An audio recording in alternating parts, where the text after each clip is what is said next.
1400 years. And today we are here to celebrate our brotherhood.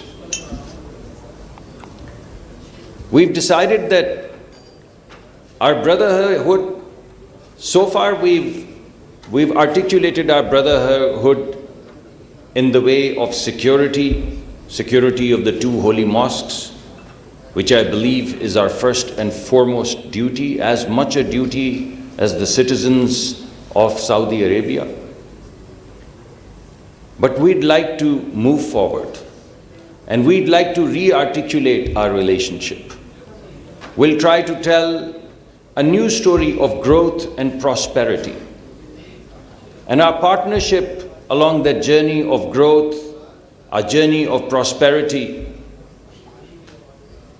His Royal Highness, the Crown Prince, and His Majesty the King, they have come up with probably the boldest vision human history has ever seen. And if you look at Saudi Arabia right now, it is going through probably the most magnificent transition that human history has ever seen. Never before have you seen this kind of transformation at this kind of pace anywhere in the world. And I think when we look at the Saudi vision of a thriving economy and a vibrant society and an ambitious nation, it jives very well with the vision that our Prime Minister, Mia Shahbaz Sharif, has articulated.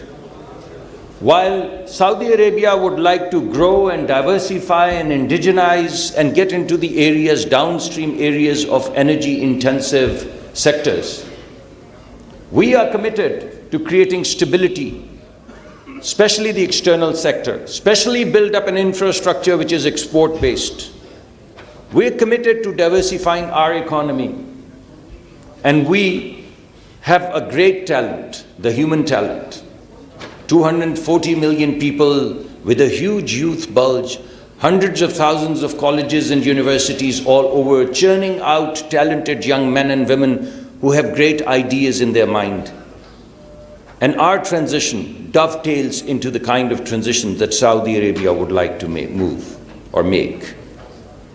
Saudi Arabia is looking at itself in terms of a very vibrant society, a whole new culture grounded in Islamic values. We share the same values. We absolutely share the same values.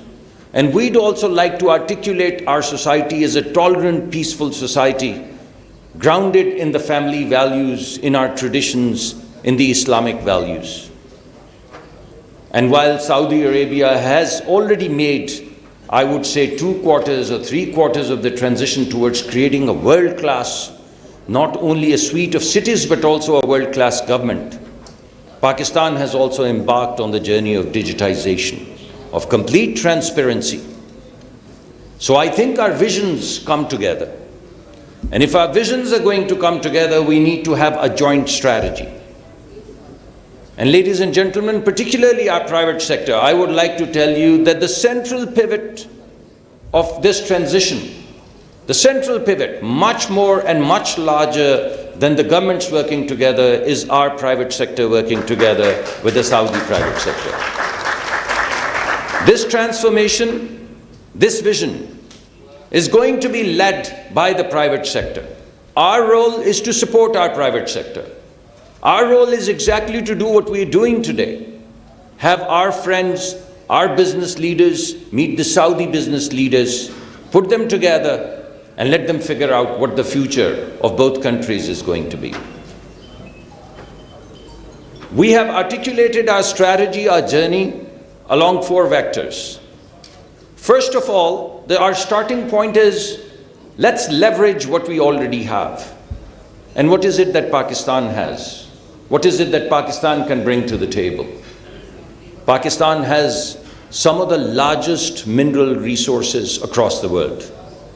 Some of the largest mineral resources. There's a revolution brewing across the world, a revolution of electrification. And there's no electrification, my friends, without copper. And Pakistan has the 4th largest copper mine and just 1 mine. But if you look at the entire belt, If you look at the kind of assets that we have, and if you look at the smelting capability that Saudi Arabia has, and if you look at the desire of Saudi Arabia to move into the downstream value-added clusters related to copper and create that electric revolution, or participate or lead that electrification revolution, which is now becoming visible in the way of the electric car and so many other things that are happening in Saudi Arabia. I think the supply chain, the value chain, the integrity, the security of that value chain, we can build together, both Pakistani companies and Saudi companies. We want to move downstream as well. Some of the downstreaming we do in Pakistan, and some of the downstreaming we'd like our private sector to go and invest in Saudi Arabia, collaborate with the Saudi companies, and join hands and continue to move forward towards the diversification of economy and also towards value addition downstream sectors. What is it that Saudi Arabia, what do they have? They have the world's largest resources of crude. And what we are doing right now is locking that crude and moving that crude downstream as well. And we are not just moving it in the way of taking crude and converting it to petroleum products. We're taking the crude, bringing it into Pakistan, and then breaking it into petrochemicals. Because the market for petrochemicals is global, and we would like to plug into the global value chains. So we would take the assets that we have and move them forward into global value chains by downstreaming. We take the assets that Saudi Arabia has and we'll move them downstream and plug them into the global value chains. Both countries would prosper. Obviously, Saudi being the bigger brother, the richer brother, would have to lead this charge. But we would like to be collaborators and partners in this journey of grand transition.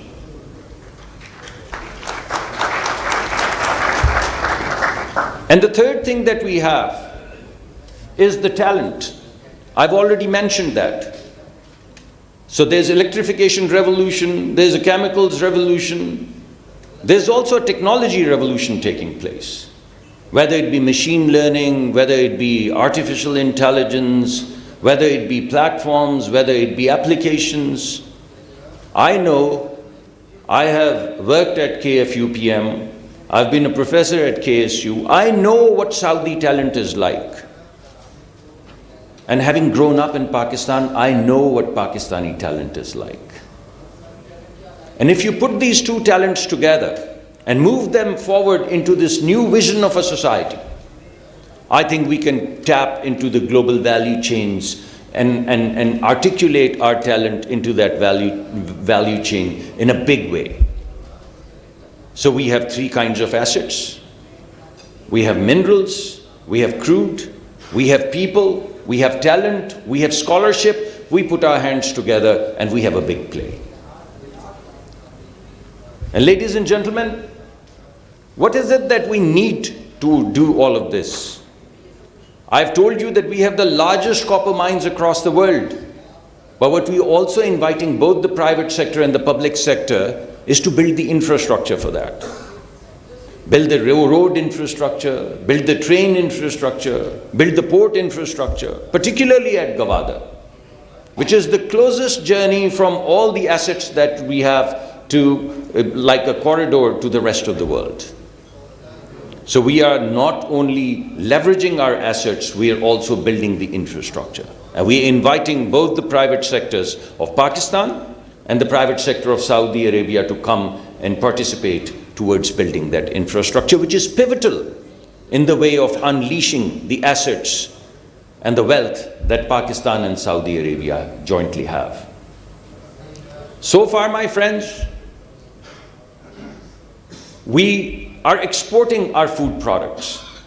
And we already have programs together, and today the largest entourage is in agriculture and food security. About 35% of Pakistani food products, they get perishable food products, they get wasted. They get wasted on trees, they roll on the streets. What we are now doing is, first of all, taking everything that we have and connecting it to the food security of the GCC. And not just the Saudi Arabia. Saudi Arabia has a grand plan of being the corridor, the food corridor, to the GCC and also to the rest of the world. And we would like to have a joint program, not just a project, a joint program where we can put our hands together, and the Pakistani agricultural assets that we have and the Saudi desire to be a global player and ensure the food security of the region as well as be a corridor to the rest of the world. We'd like to be partners in that, and that is why the biggest entourage today that we have on both sides is in food and agriculture.